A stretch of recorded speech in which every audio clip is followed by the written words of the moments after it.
Bonjour à tous, je vous retrouve aujourd'hui pour un nouveau mémo ortho. Aujourd'hui, je vais vous montrer comment trouver la lettre muette d'un mot. Alors, quelques petites astuces donc.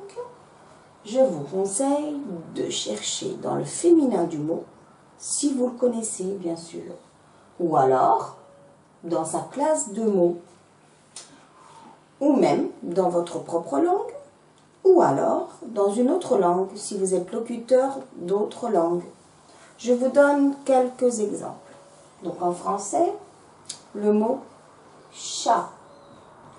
Le féminin, c'est chatte. Vous voyez, là je prononce donc chatte.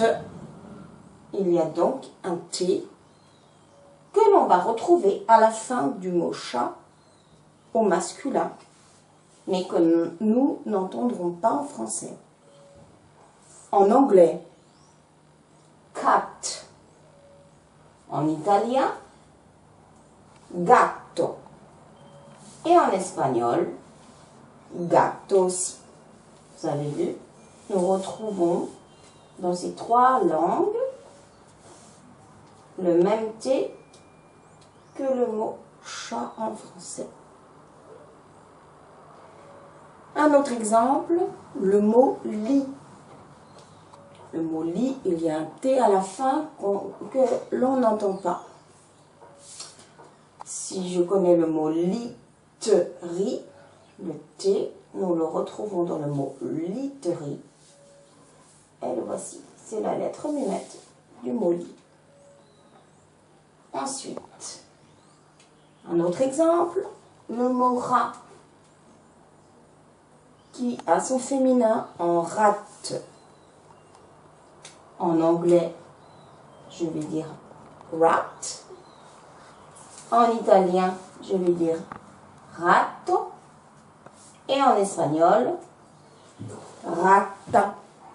Vous voyez, on retrouve les T. Encore un autre mot, où là on va se servir de la classe des mots. Le mot tapis. Il y a un S à la fin de tapis. Le mot tapisserie est de la même famille et le verbe tapisser est de la même famille que tapis. À chaque fois, nous retrouvons le S. Voilà pour cette astuce. J'espère qu'elle va vous servir à chaque fois que vous êtes en difficulté avec l'écriture d'un mot. Vous savez qu'il y a une lettre muette.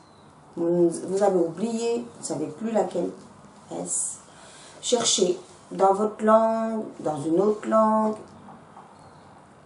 Et peut-être que vous tomberez dessus. J'espère. Je vous retrouve bientôt pour un nouveau mémo ortho. Merci. Au revoir.